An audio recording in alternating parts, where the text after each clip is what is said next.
একটা কথা বলছি শুনুন। আমাদের চেহারাটা না, এটা কিন্তু আমাদের হাতে নেই, এটা সৃষ্টিকর্তা বানিয়েছে। কে কালো, কে ফর্সা, কে বেটে, কে মোটা, এটা কোনো ফ্যাক্টর না। এটা সৃষ্টিকর্তা যাকে যা করে বানিয়েছে। কিন্তু আমাদের চরিত্রটা,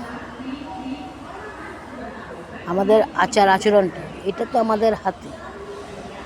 এটা যদি আমরা ভালো করি, আমি যতটাই দেখতে খারাপ হই না কেন, যদি আমার আচার ব্যবহার, চালচলন ভালো থাকে না, লোকে আমাকে ভালো, তখন এই সুন্দর মুখের থেকে না আমার এই কুৎসিত মুখটাকে লোকে বেশি পছন্দ করে। যে যতটা সুন্দর হোক না কেন, তার যদি আচার আচরণ, চালচলন ভালো না থাকে না, সেই সুন্দরের কোনো দাম নেই, তাকে সুন্দর লাগে না। শুধু রং ফর্সা হলে তো সুন্দর হয় না।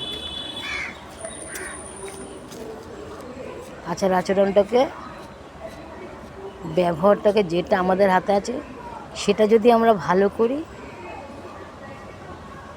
তাহলেই তো আমরা সুন্দর বা সুন্দরী।